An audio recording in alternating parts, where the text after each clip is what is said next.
Boa tarde, boa noite, meus amigos, meus irmãos. O poder transformador de Deus. Deus tem a capacidade de transformar qualquer situação, em qualquer lugar, em qualquer momento. Para Ele não existe dificuldade. O próprio Jesus, com o seu poder espiritual, curou leprosos, fez cegos enxergarem, ele dominou as tempestades e os ventos, ele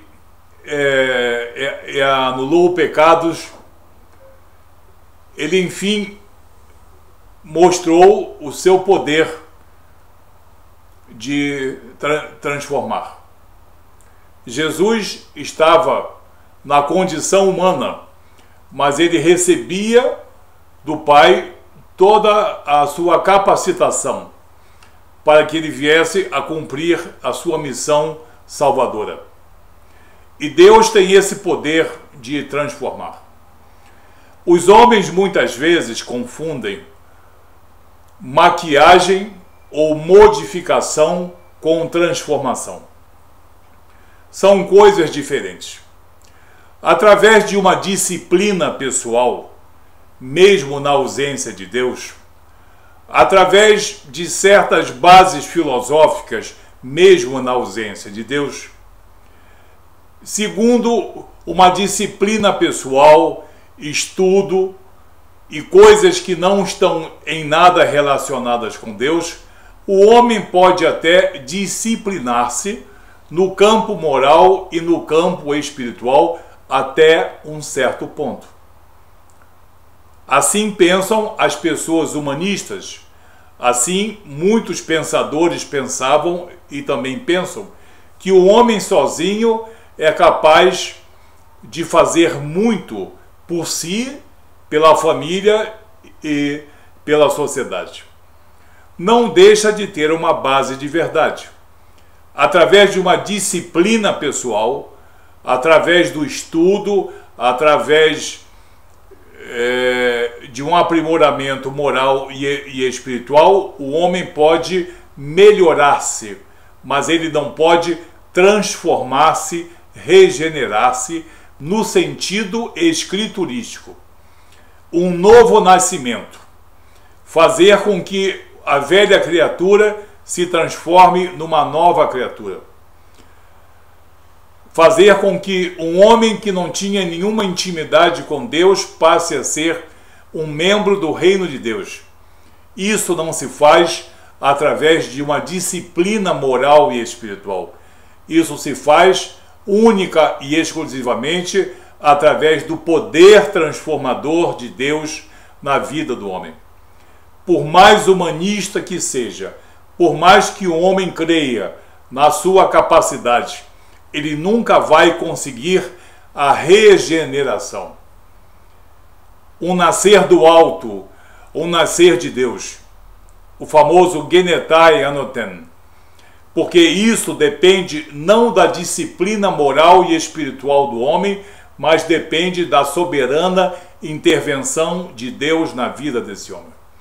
Sem essa intervenção soberana de Deus na vida do homem ou da mulher, que atenta para essa oferta de Deus chamada Jesus, esse homem consegue regenerar-se, ser um novo homem e uma nova criatura. O que muita gente pretende, o que muita gente presume e o que muita gente demonstra é uma modificação. Eu não preciso de Deus, eu não preciso de Jesus, eu não preciso de princípios bíblicos, dizem eles. Eu preciso apenas de sabedoria, conhecimento e bom discernimento. Esses homens podem melhorar-se, podem maquiar-se, podem modificar-se, mas não podem nascer do alto segundo os critérios estabelecidos por Deus. Sem a intervenção soberana de Deus na vida de um homem, existe modificação, às vezes bastante intensa, às vezes uma maquiagem pesada e bastante convincente, mas não uma regeneração. Regeneração no sentido bíblico, no sentido que Jesus prometeu quando no Evangelho de João, capítulo 3, ele disse: vos é necessário nascer do alto, vos é necessário nascer de novo, da água e do Espírito. Ele estava falando de regeneração e não de aprimoramento, modificação e muito menos maquiagem. Deus, através do Espírito Santo de Deus, tem o poder de transformar no sentido de regeneração. Vamos dar aqui 7 exemplos. Temos mais, mas vamos ficar nesses 7 exemplos.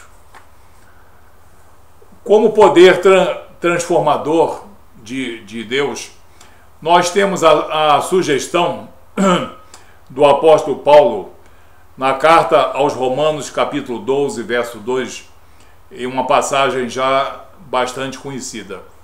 Paulo diz: não vos conformeis com este mundo, não vos conformeis com este século, mas transformai-vos, regenerai-vos pela renovação do vosso entendimento, para que aprendais, para que saibais qual seja a boa, a agradável e a perfeita vontade de Deus.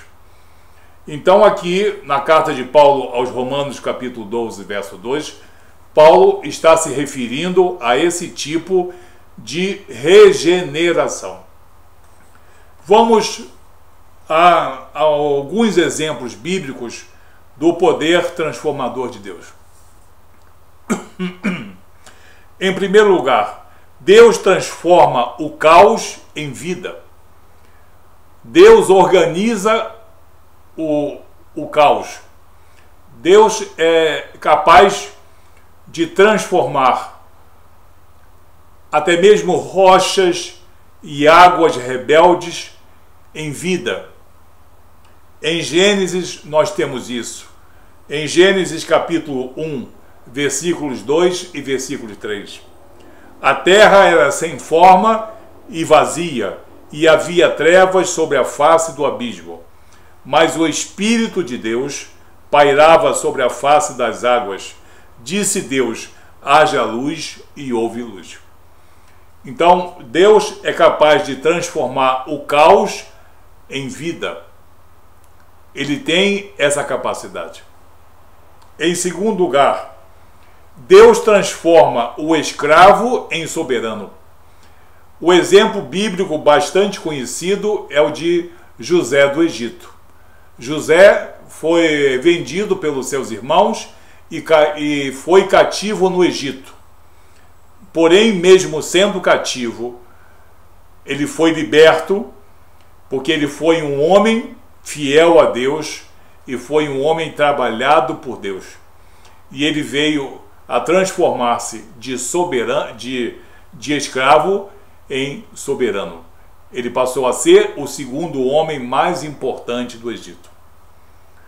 No livro de Gênesis, capítulo 41, versículo 41, mas disse mais Faraó a José: vês que te faço autoridade sobre toda a face do Egito.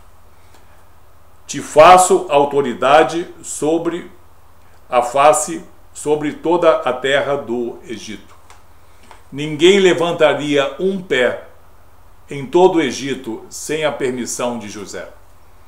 Deus é capaz de fazer isso, transformar o homem cativo, o homem desprezado, o homem humilhado em soberano. Em terceiro lugar, Deus transforma a sentença em promessa. Só Deus é capaz de transformar a sentença em promessa. Quando o homem pecou e foi destituído dos cuidados de Deus, quando o homem decaiu pela sua natureza pecaminosa, de achar-se suficiente perante Deus, ele caiu e foi sentenciado por Deus. Porém, durante a sentença de Deus, surgiu também uma promessa. Ao mesmo tempo que Deus sentenciou o homem a essa queda, ele também reservou o homem e a mulher para si. Em Gênesis capítulo 3, verso 15, numa passagem já bastante conhecida, mas que muitas pessoas não conseguem logo captar a promessa que está contida nessa passagem, e que muitos pais da igreja chamaram de o proto-evangelho. Disse Deus: porém inimizade entre ti e a mulher, ele se referindo à serpente. Porém inimizade entre ti e a mulher, entre a tua descendência e o seu descendente, Jesus. Este te ferirá a cabeça e tu lhe ferirás o calcanhar. Então, ao mesmo tempo que Deus estava sentenciando o homem à sua queda, ao seu afastamento dos cuidados especiais e maravilhosos de Deus, estava fazendo dentro dessa sentença uma promessa de resgate, quando ele disse: este te ferirá a cabeça e tu lhe ferirás o calcanhar. Ou seja, apesar de Jesus ter sofrido tudo aquilo que ele sofreu, ele saiu vitorioso de toda essa contenda. E ele hoje, Jesus, é a nossa promessa. E essa promessa surgiu no meio de uma sentença, da sentença de Deus. Só Deus tem essa capacidade de transformar sentença em promessa maravilhosa, promessa eterna. Em quarto lugar, Deus transforma o opressor em apóstolo. Qual é o exemplo bíblico que todos nós conhecemos? Saulo ou Paulo. Paulo, a princípio, era um judeu perseguidor dos cristãos. Mas Deus, por intermédio de Jesus e do Espírito Santo de Deus, transformou Paulo no maior apóstolo de toda a cristandade.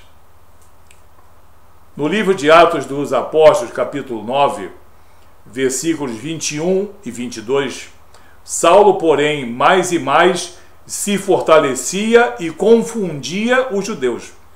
Se fortalecia e confundia os judeus que moravam em Damasco, demonstrando que Jesus é o Cristo. Esse mesmo Paulo, esse mesmo Saulo, que mostrava a todos, e todos ficavam atônitos com essa mudança, demonstrando que Jesus é o Cristo, no caso o Messias, o enviado de Deus. Esse mesmo que dizia isso com tanta ênfase, há pouco tempo era perseguidor desse próprio Jesus. Então Deus transforma o opressor em apóstolo. Deus transforma o soberano em servo. Sim, os reis são vaidosos, são todos poderosos. Ainda mais os reis de toda a antiguidade. Isso aconteceu com o rei da Pérsia, com Ciro. Ciro era um homem extremamente poderoso.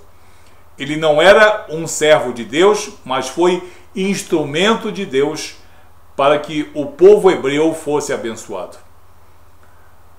Em 2 Crônicas, capítulo 36, versículo 23, está escrito: assim diz Ciro, rei da Pérsia: o Senhor Deus do céu me deu todos os reinos da terra e me encarregou de lhe edificar uma casa em Jerusalém, que é em Judá. Quem há entre vós de todo o seu povo, suba, e o Senhor seu Deus seja com ele. Assim nós vemos um belo exemplo bíblico de como Ciro, o rei da Pérsia, foi instrumento de bênção nas mãos de Deus. Deus é capaz de transformar o soberano em servo. A partir daquele momento, Ciro, rei da Pérsia, estava se comportando como se fosse um instrumento nas mãos de Deus. O sexto exemplo: Deus concede liberdade e honra o homem cativo. E o melhor exemplo para isso que eu achei foi Jeremias. Jeremias pregava e todos escarneciam dele. Ele foi escarnecido, ele foi preso, ele foi detido. Mas quando veio a invasão babilônica, ele, Jeremias, por ter sido fiel a Deus, ele foi honrado. Honrado pelo próprio inimigo. O próprio inimigo já veio com a ordem de preservar a vida de Jeremias e a sua liberdade e a sua honra. O chefe da guarda babilônica, de nome Nabuzaradã, já veio, antes de chegar a Judá, já veio com a ordem de preservar a vida e a liberdade e a honra de Jeremias. Somente Deus é capaz de transformar o homem que é cativo num homem de honra e num homem livre. Em Jeremias capítulo 40, versículo 4. Agora, pois, eis que te livrei hoje das cadeias que estavam sobre as suas mãos. Isso disse o chefe da guarda babilônica. Se te apraz vir comigo para a Babilônia, vem e eu cuidarei de ti. Mas se não te apraz vir comigo para a Babilônia, deixa de vir. Olha toda a terra que está diante de ti. Para onde julgares bom e próprio ir, vai por aí, vai para aí. O chefe da guarda babilônica invade a terra dos hebreus. Muitos são cativos e muitos são mortos, mas Jeremias é buscado pelo chefe da guarda babilônica para honrá-lo, libertá-lo e preservar a sua integridade. Jeremias preferiu ficar na sua terra, com as crianças e com os velhos, trabalhando nas vinhas. Não foi para a Babilônia, mas ele foi liberto e ele foi preservado e ele foi honrado. Porque para um chefe da guarda babilônica fazer um discurso desse, somente o poder transformador de Deus. Somente Deus consegue transformar uma situação difícil dessa, concedendo liberdade e honra àquele que era cativo. Cativo, mas era fiel a Deus. E em sétimo e último lugar, Deus transforma a maldição em glória eterna. Deus transforma a maldição em glória eterna. Maldito todo aquele que for pendurado no madeiro. Todos aqueles crucificados eram considerados malditos. Era a pior forma de sacrifício, era a pior forma de punição. E Jesus passou por essa punição. Jesus se fez maldição por nós. Mas ao se fazer maldição por nós na cruz, ele glorificou a Deus e foi glorificado.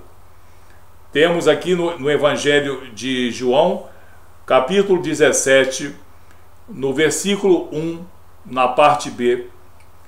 Pai, é chegada a hora, glorifica o teu Filho, para que o Filho te glorifique a ti. Amém? Somente o poder de Deus poderia transformar aquele momento de sofrimento, maldição e morte em vida eterna, ressurreição e glória. Glória de Deus Pai e glória de Deus Filho. Assim nós vimos 7 exemplos. Apenas 7. Tenho outros aqui, mas o vídeo poderia ficar muito longo. Deus tem uma capacidade de regeneração, transformação. Transformação não se trata, digo mais uma vez, não é um melhoramento, nem é uma maquiagem. Isso todos nós podemos fazer, independente da atuação de Deus ou da atuação das Escrituras. Porém, a regeneração, o novo nascimento, o nascimento do alto, o nascimento da água e do Espírito é a atuação soberana de Deus em nossas vidas. Só Ele é capaz de nos regenerar de todo o pecado, de toda imundície, de todo engano, de toda a heresia. Deus tem esse poder e tem essa capacidade. E Ele quer fazer isso com muitas pessoas nesse final de ano. E quer fazer isso com muitas pessoas no ano de 2015. Porque Deus, por intermédio de Jesus, das Escrituras Sagradas e do poder do Espírito Santo, Ele é um Deus que modifica o curso natural de todas as coisas. Ele é o Deus regenerador. Que Deus abençoe você. Até o próximo vídeo. Muito obrigado.